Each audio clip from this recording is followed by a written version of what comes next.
नमस्कार दोस्तों, आप सभी का स्वागत है आपके अपने YouTube चैनल बिहार वर्तक में। दोस्तों, आज हम लोग देखने वाले हैं CDP। ये जो पेपर है 3 फरवरी 2023 में जो एग्ज़ाम हुआ था CBT मोड में, उसी का पेपर है। ठीक है, आज हम लोग CDP को देखेंगे और बहुत ही बेहतर तरीके से हम लोग सभी क्वेश्चन को सॉल्व करेंगे। ओके, फर्स्ट क्वेश्चन है आपका, बच्चे समय की एक विशिष्ट अवधि तक बहुत सरलता के साथ भाषा सीखते हैं क्योंकि उस अवधि में वे पर्यावरणीय प्रभावों के साथ प्रतिक्रिया करते हैं।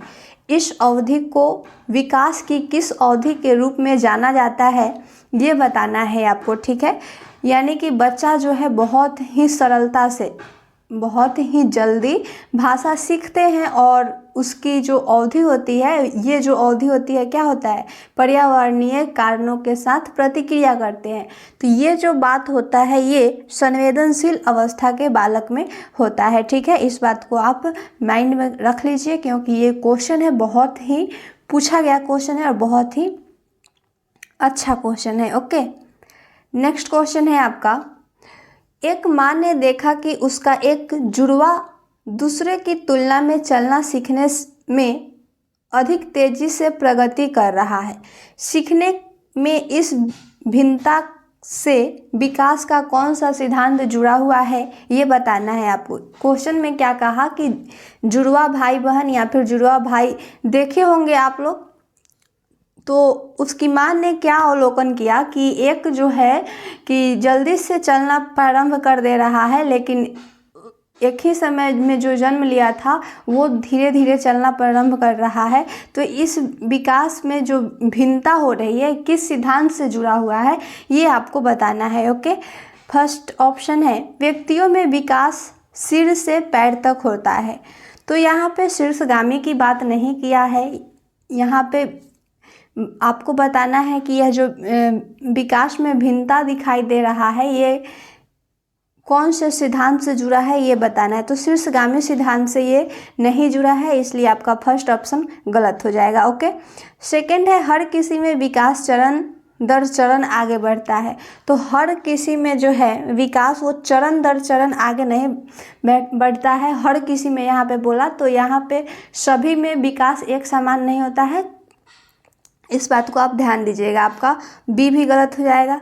ऑप्शन सी है, अलग अलग व्यक्तियों में विकास अलग अलग गति से होता है। बिल्कुल सही बात बोला यहाँ पे, ऑप्शन सी में सभी व्यक्तियों में जो होता है, यानी कि अलग अलग जो व्यक्ति होंगे उनमें जो विकास होगा वो अलग अलग तरीके से होगा। ठीक है, आपका ऑप्शन बिल्कुल राइट है, ऑप्शन सी। और ऑप्शन डी में कह रहा है, हर किसी में विकास सामान्य से विशिष्ट की ओर होता है। तो यहाँ पे फिर लगा दिया हर किसी में, तो सभी में विकास का जो दर है वो सामान्य से विशिष्ट नहीं होता है, सब में क्या होता है, अलग अलग होता है। ओके, यहाँ पे जो आपका ऑप्शन सी है बिल्कुल सही है। ओके, नेक्स्ट क्वेश्चन देखिए क्या है, ये आपका कूट है, विकास निम्न में से किस पर निर्भर है, ये बताना है आपको। विकास जो होता है वो आनुवंशिकी प्रतिक्रियाओं पर निर्भर होता है, आपका सही बोला। सामाजिक सांस्कृतिक प्रथाओं पे भी निर्भर होता है, ये भी आपका सही है। और भौतिक वातावरण पे भी निर्भर होता है। तो यानी कि आपका तीनों सही बोला, ऑप्शन डी आपका राइट होगा। ओके, विकास किन किन बातों पर निर्भर करता है ये आप नोट कर सकते हैं, आनुवंशिकी प्रवृत्तियों पर, सामाजिक सांस्कृतिक प्रथाओं पर, भौतिक वातावरण, ये सभी पर विकास जो है निर्भर करता है। ओके, नेक्स्ट क्वेश्चन देखिए क्या है, जीन पियाजे के संज्ञानात्मक विकास के सिद्धांत के अनुसार अध्यापक को किस अवस्था में क्रमबद्धता से संबंधित प्रश्न हल करने के लिए देना चाहिए। जीन पियाजे के संज्ञानात्मक विकास के सिद्धांत के अनुसार बताना है आपको कि एक अध्यापक होने के नाते क्रमबद्धता का से संबंधित प्रश्न जो होता है आप कब देंगे उसे हल करने के लिए, ये बताना है आपको। ठीक है, तो क्रम में बच्चा कब बैठाएगा, जब उसके पास मूर्त सामग्री होगा, यानी कि प्रत्यक्ष रूप से उसके पास सामग्री होगा, उसी को वो क्रमबद्ध बैठा पाएगा। ठीक है, क्रमबद्ध यानी क्या कह रहा है, यानी कि क्रम में बैठाना। ठीक है, तो यहाँ पे मूर्त संक्रियात्मक आपको ऑप्शन दिख रहा है, मूर्त चीज़ों को जो है बच्चा किस अवस्था में उसको क्रम में बैठा सकता है, वो है आपका मूर्त संक्रियात्मक। ओके, आपका बहुत ही इजी क्वेश्चन था ये वाला। आइए नेक्स्ट क्वेश्चन देखते हैं क्या है। जीन पियाजे के सिद्धांत के अनुसार व्यक्ति आत्मसातकरण और समांजन के माध्यम से किस स्थिति को प्राप्त करने का प्रयास करता है। यानी कि आपको बताना है कि व्यक्ति जो है आत्मसातकरण और सामंजन के माध्यम से किस स्थिति को प्राप्त करने का प्रयास करता है, वो है आपका संतुलन। इस बात को आप जरूर नोट करें। यहाँ पे आत्मसातकरण और सामंजन जो है संतुलन से संबंधित है। यहाँ पे असंतुलन बोला तो ये आपका निगेटिव तौर पे जा रहा है, भ्रम भी निगेटिव जा रहा है, यहाँ पे अवबोधन निगेटिव जा रहा है। ठीक है, आपका जो सही ऑप्शन है आपका option A. Okay, next question देखिए क्या है। 6 वर्षीय लड़का मनीष दुनिया और दूसरों के अनुभवों को केवल अपने ही दृष्टिकोण से देखता है और दूसरों के दृष्टिकोण समझने में असफल हो जाता है। यह किसका प्रतिनिधित्व करता है, ये बताना है आपको। यानी कि एक लड़का है मनीष, वह जो करता है उसे ही सिर्फ सही मानता है और दुनिया क्या कर रहा है या फिर दूसरे का क्या अनुभव है उसको समझने में वो असफल हो जाता है। ये जो बात इस तरीके से करेगा वो आपका जाता है आत्मकेंद्रियता में जाता है या फिर स्वलीनता भी दे सकता है। ओके, इस बात को ध्यान दीजिएगा, बहुत ही इम्पोर्टेंट है। नेक्स्ट क्वेश्चन देखिए क्या है। लॉरेंस कोहलबर्ग के नैतिक विकास के सिद्धांत के अनुसार एक व्यक्ति जो नैतिक विकास को कानून एवं व्यवस्था चरण में है उसका मत क्या होगा। लॉरेंस कोहलबर्ग के अनुसार आपको बताना है कि एक व्यक्ति जो है नैतिक विकास की कानून एवं व्यवस्था चरण में है तो उसका जो मत होगा वो कानून तथा अधिकारियों की आज्ञा का पालन करना चाहेगा, जिससे सामाजिक प्रणाली सुगम बनी रहे। ये आपका बिल्कुल बेटर है। जब भी कानून की बात करें तो कानून से रिलेटेड है कानून तथा अधिकारियों का आज्ञा का पालन करना। इस बात को आप जरूर नोट करें, बहुत ही इम्पोर्टेंट है, इसे थोड़ा माइंड में करना पड़ेगा। नेक्स्ट क्वेश्चन देखिए क्या है। लेव वाइगोत्स्की ने निम्न में से कौन सा सिद्धांत दिया है। लेव वाइगोत्स्की का कौन सा सिद्धांत है ये बताना है आपको और बहुत ही इजी है। लेव वाइगोत्स्की का प्रश्न जो होता है बहुत ही इजी होता है अगर आप 3 पॉइंट जानते होंगे इनके बारे में। भाषा, सांस्कृतिक और सामाजिक, ये फेमस वर्ड है लेव वाइगोत्स्की का। देखिए किस ऑप्शन में आपको देखने को मिल रहा है। फर्स्ट ऑप्शन में नैतिक विकास के बारे में बात किया तो नैतिक विकास जो है ये कोहलबर्ग का है, इसलिए आपका ये गलत हो जाएगा, लेव वाइगोत्स्की का चुनना है। व्यक्ति विकास के मनोवैज्ञिक सिद्धांत, तो यहाँ पे जो है लेव वाइगोत्स्की इसका बात नहीं किए हैं। ऑप्शन सी है संज्ञानात्मक विकास का सामाजिक सांस्कृतिक सिद्धांत, बिल्कुल सही बात है। जहाँ भी आप सामाजिक सांस्कृतिक देखिए या फिर भाषा, वो आपका लेव वाइगोत्स्की का सिद्धांत होता है। इस बात को आप जरूर नोट करें, ठीक है। ऑप्शन डी है लगाव का विकासात्मक सिद्धांत, तो यहाँ पे लेव वाइगोत्स्की ने लगाव का विकासात्मक सिद्धांत नहीं दिया है, ये आपका गलत हो जाएगा, ठीक है। सबसे बेटर है आपका ऑप्शन सी। नेक्स्ट क्वेश्चन देखिए क्या है। एक विद्यार्थी दिए गए प्रश्न को हल करने में चुनौती महसूस कर रहा है। लेव वाइगोत्स्की के अनुसार इस स्थिति में एक अध्यापिका को क्या करना चाहिए ये बताना है आपको, ठीक है।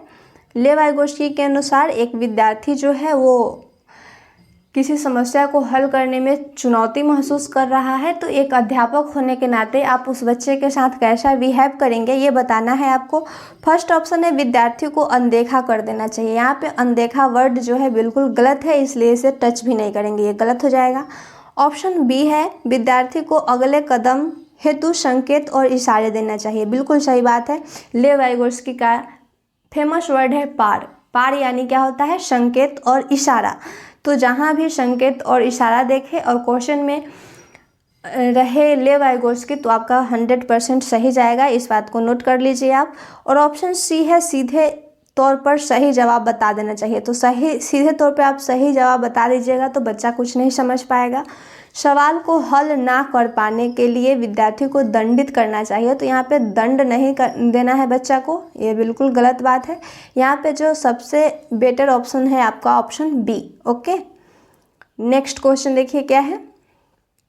एक प्रगतिशील कक्षा में विद्यार्थियों को किस ओर केंद्रित होना चाहिए? एक प्रगतिशील कक्षा जो है उसमें विद्यार्थी जो है किस पे केंद्रित होते हैं ये बताना है आपको। फर्स्ट ऑप्शन है प्रतिस्पर्धा, तो यहाँ पे प्रतिस्पर्धा गलत वर्ड है, इस बात को आप नोट करना चाहे तो नोट कर लीजिए। कंठस्थीकरण भी गलत होता है।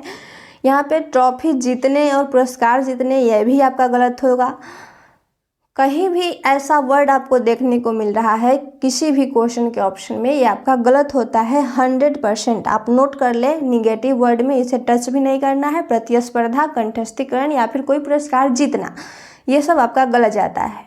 बच गया एक ऑप्शन आपका ऑप्शन डी। इसमें क्या कह रहा है? सक्रिय भागीदारी द्वारा ज्ञान सर्जन की ओर। आपका बिल्कुल सही है। सक्रिय भागीदारी जो होता है बहुत ही बेटर होता है, लेकिन निष्क्रिय भागीदारी जो होता है वो आपका गलत होता है। इस बात को नोट करना चाहेंगे तो कर लीजिए। ओके, एक बेटर नोट जो है तैयार हो जाएगा। और जब भी सीटेट का एग्ज़ाम होने वाला है, कब? 20 अगस्त 2023 में, तो आप तैयारी में लग जाए, बहुत ही बेटर तरीके से तैयारी करें। देखिए नेक्स्ट क्वेश्चन क्या है। हावर्ड गार्डनर द्वारा प्रतिपादित बहुबुद्धियों में निम्नलिखित में से कौन सी शामिल नहीं है?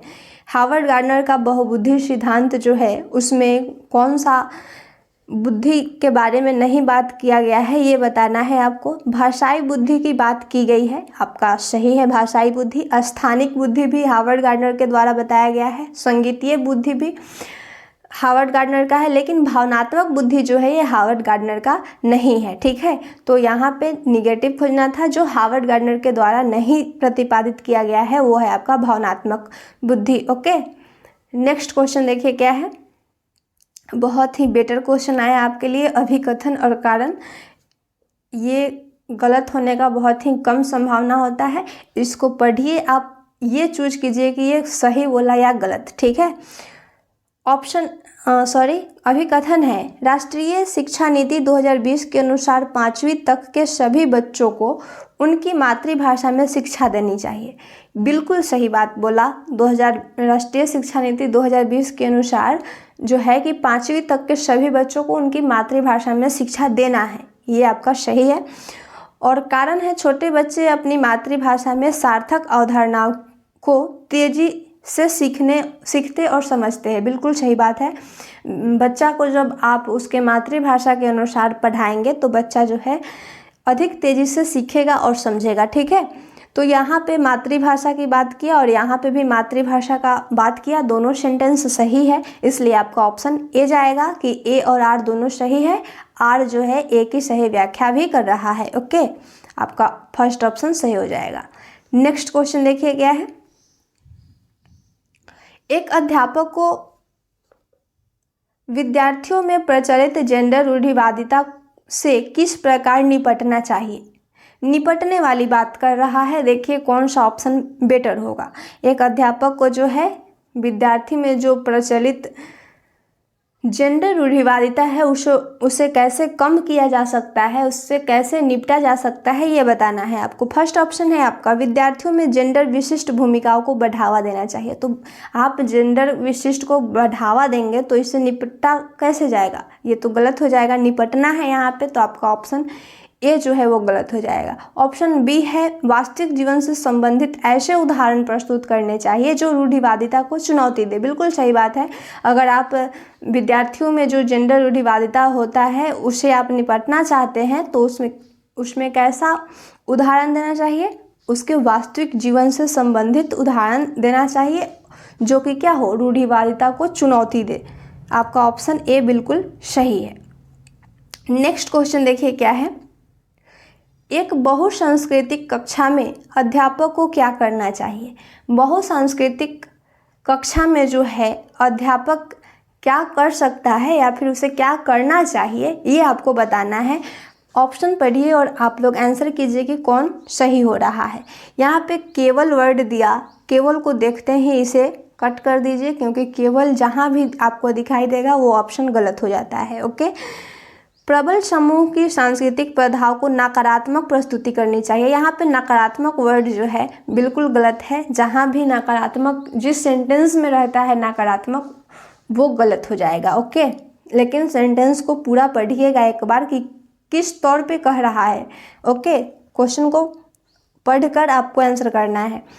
और ऑप्शन डी है, विद्यार्थियों को सामाजिक सांस्कृतिक अनुभवों को संदर्भ में उनकी वैयक्तिक विभिन्नताओं का सम्मान करना चाहिए। ये बात बहुत ही बेटर बोला कि विद्यार्थियों के सामाजिक सांस्कृतिक जो अनुभव है उसके संदर्भ में उनकी वैयक्तिक विभिन्नताओं को सम्मान करना चाहिए। सब विद्यार्थी का जो होता है वैयक्तिक विभिन्नता जो होती है, यानी कि सबकी भावना जो होती है वो अलग अलग होती है, तो सबकी भावना को सम्मान करना है एक टीचर होने के नाते। ओके। आपका ऑप्शन डी है बिल्कुल सही है। नेक्स्ट क्वेश्चन देखिए क्या है। जब आकलन विद्यार्थियों के किसी कौशल संबंधी बाधा और समझ या पाठ के अधिगम और शिक्षण प्रक्रिया के दौरान किया जाता है तब इसे क्या कहा जाता है? आकलन कब किया जा रहा है? कौशल संबंधी बाधा और समझ या पाठ के अधिगम और शिक्षण प्रक्रिया के दौरान, यानी कि बच्चा को जब आप शिक्षा दे रहे हैं उसी समय जब आप आकलन कर रहे हैं तो इसे आप क्या कहेंगे ये बताना है आपको। आप चाहेंगे तो इसे नोट कर लीजिए, बहुत ही बेटर है।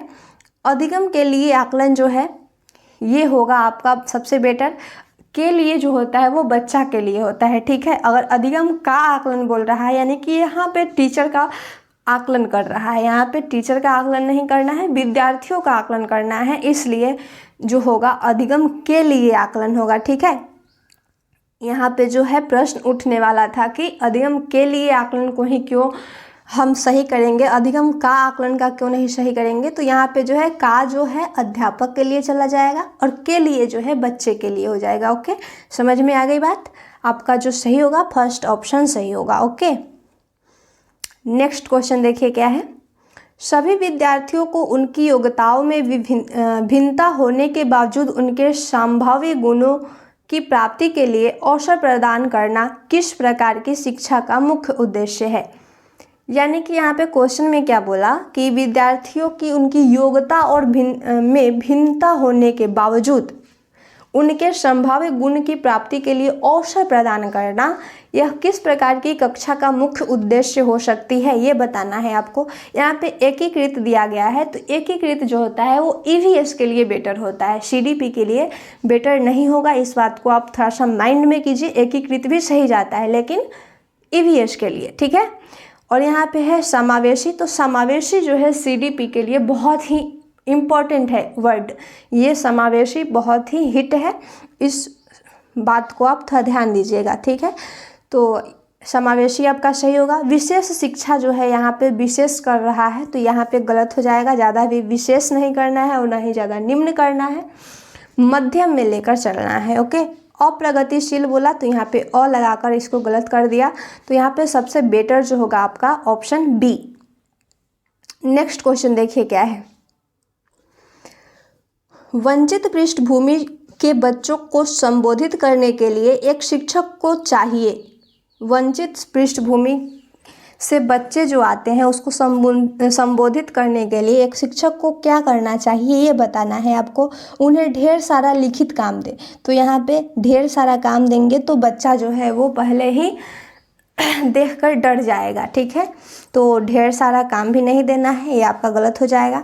उनके संदर्भ के बारे में जानने का प्रयास करें और उन्हें कक्षा चर्चा में शामिल करें, ये बात बिल्कुल बेटर है। वंचित पृष्ठभूमि के बच्चा जो है उनको संबोधित करने के लिए आप क्या करेंगे, उनके संदर्भ के बारे में जानेंगे और उन्हें कक्षा में चर्चा करेंगे, ठीक है, शामिल करेंगे।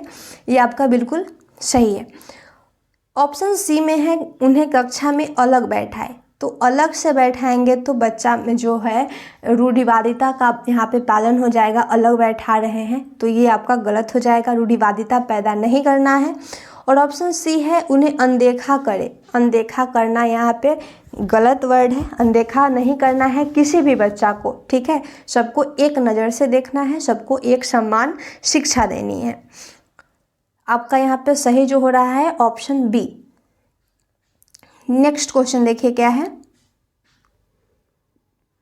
नेक्स्ट है आपका, निम्नलिखित में से कौन सा अधिगम आवश्यकता किसी व्यक्ति के संतुलन, शारीरिक निपुणता और हाथ आंख सामंजस्य की क्षमता को प्रभावित करती है, ये बताना है आपको। यानी कि यहाँ पे जो है बात कर रहा है कि संतुलन, शारीरिक निपुणता और हाथ आंख जो है उसके सामंजस्य की क्षमता को प्रभावित करती है।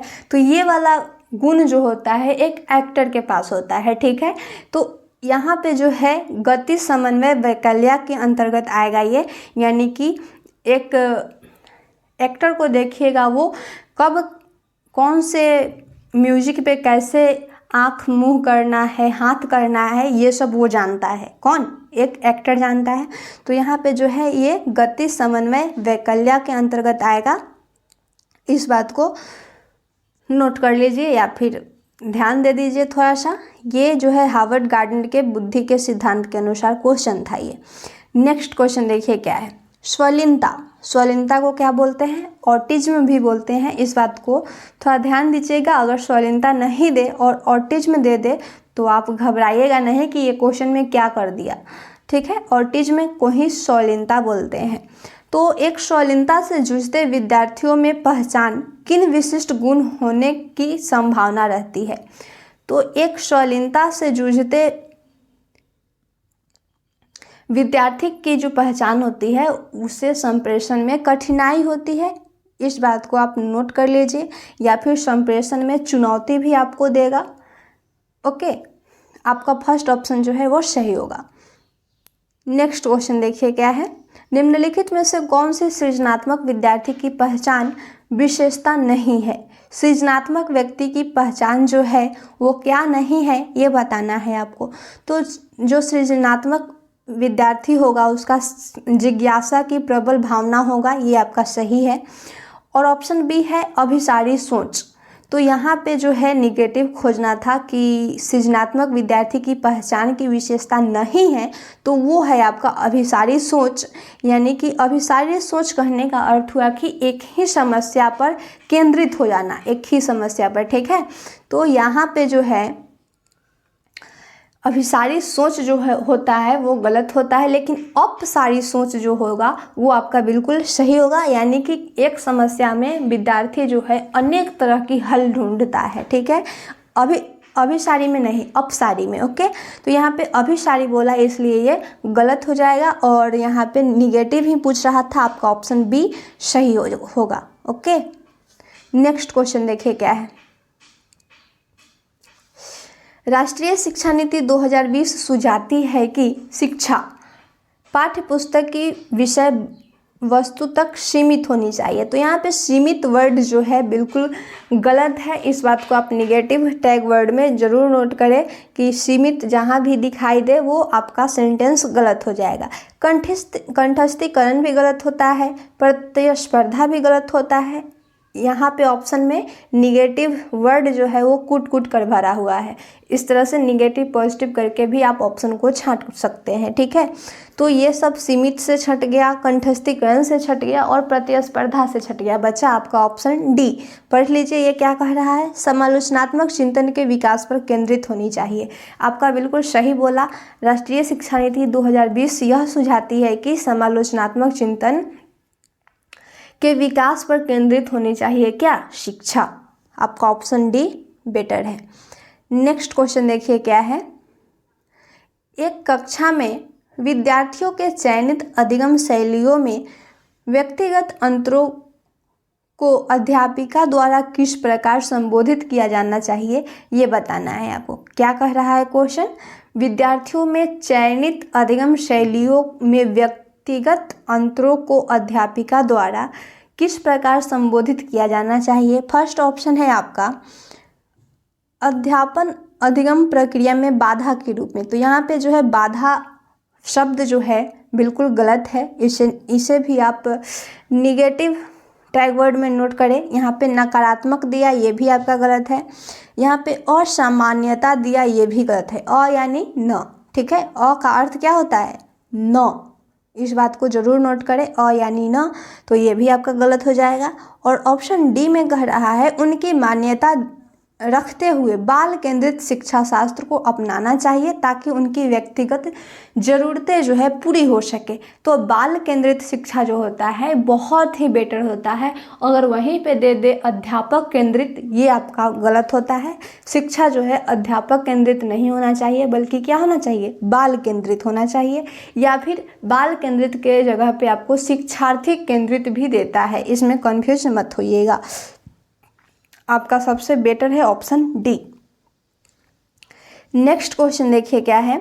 एक प्रगतिशील कक्षा अध्यापकों को डैश के रूप में तथा शिक्षार्थियों को डैश के रूप में अपेक्षित करनी चाहिए। यानी कि एक अध्यापक को किसके रूप में देखेंगे और एक विद्यार्थी को कैसे रूप में देखेंगे, ये बताना है आपको, ठीक है।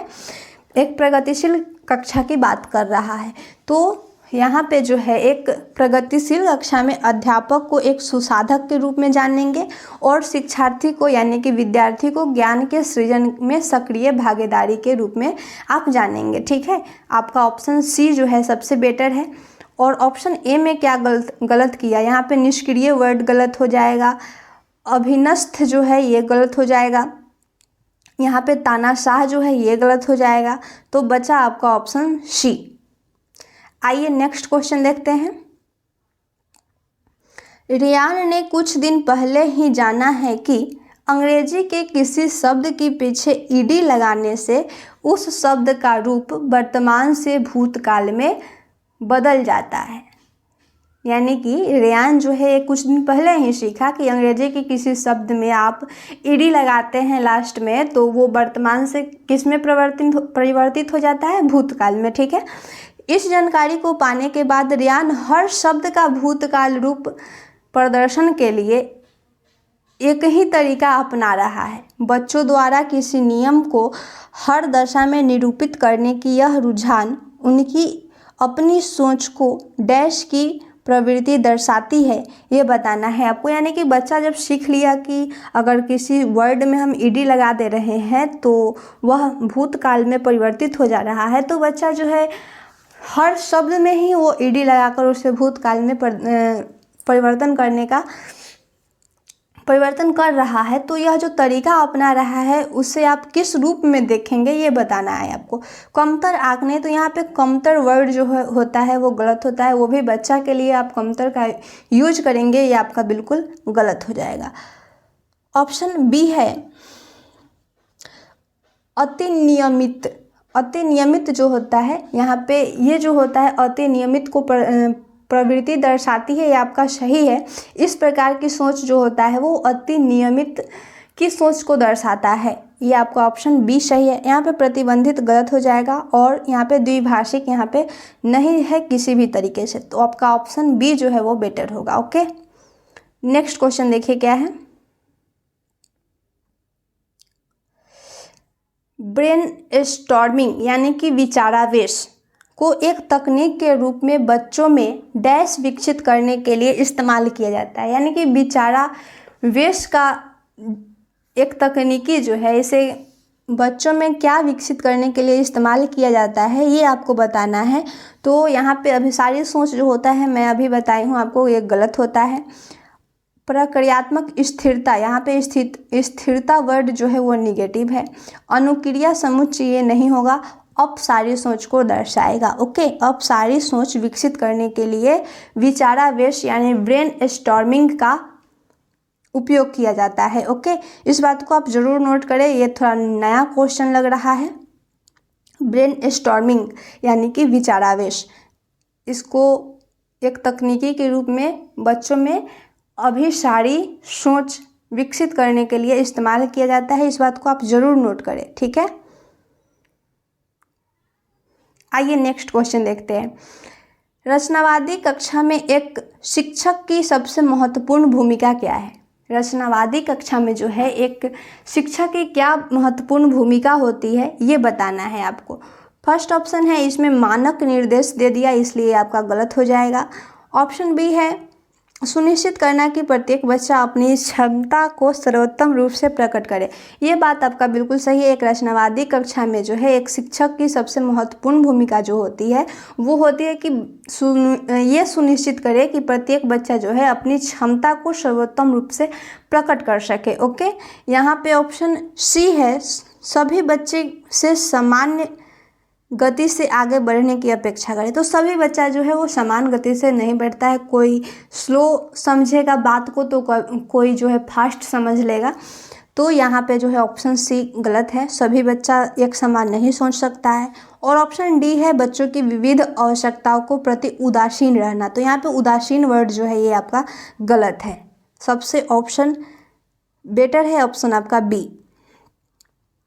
आइए नेक्स्ट क्वेश्चन देखते हैं। निम्नलिखित में से कौन सा समस्या समाधान की पद्धति का पहला चरण है? तो समस्या समाधान की पद्धति का पहला चरण जो है वो है आपका समस्या को पहचानना। ठीक है, अगर आप समस्या को पहचानेंगे तब ना उसका निदान करेंगे। तो सबसे प्रथम चरण जो होता है समस्या की पहचान करना। ओके, आपका ऑप्शन बी जो है सबसे बेटर है। नेक्स्ट क्वेश्चन देखिए क्या है।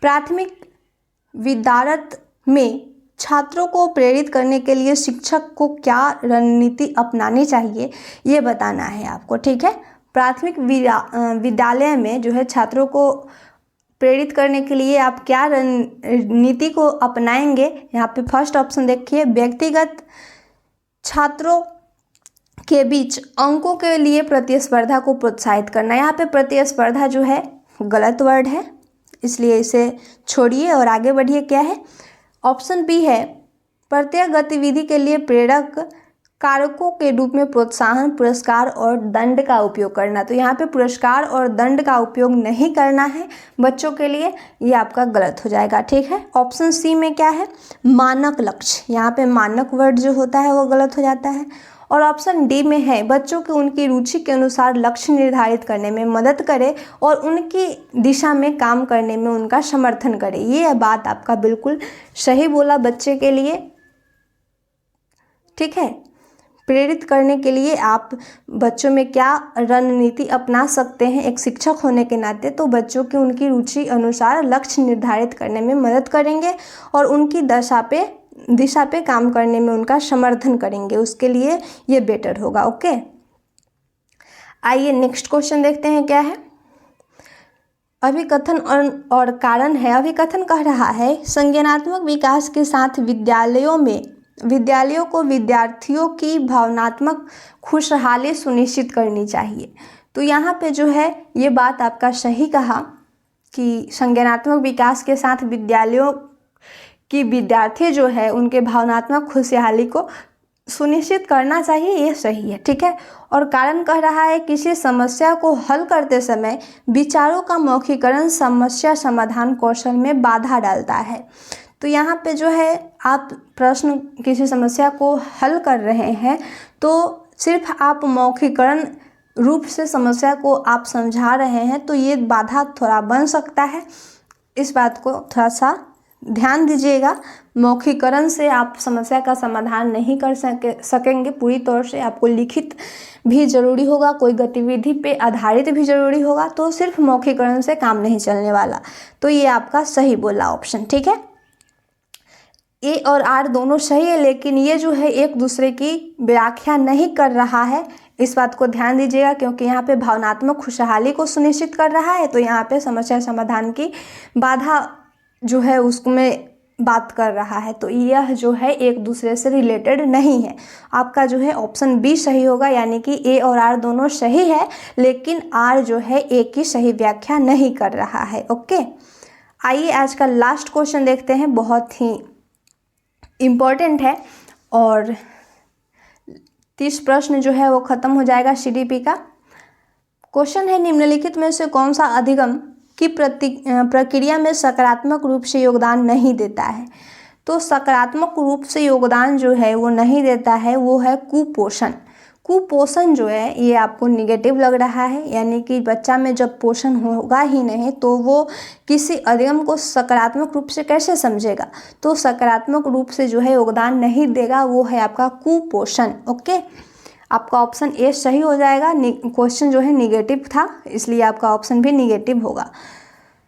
यहाँ पे समकक्षीय कक्षियों के साथ सहयोग, तो सहयोग वाली बात सही होती है, अपसारी सही होती है और चर्चाएं भी सही होती है। निगेटिव खोजना था, आपको निगेटिव मिला, कुपोषण बेटर है।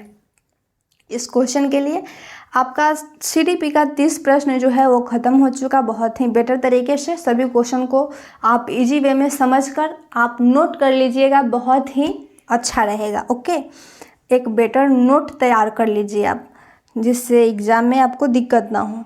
चलिए मिलते हैं नेक्स्ट वीडियो में, अगला जो भी होगा उसे हम लोग देखेंगे, और अगर अच्छा लगा होगा तो अपने फ्रेंड्स में शेयर कर दीजिए एक बार, और नए होंगे तो सब्सक्राइब कर लीजिए। Thank you for watching this video. जय हिंद।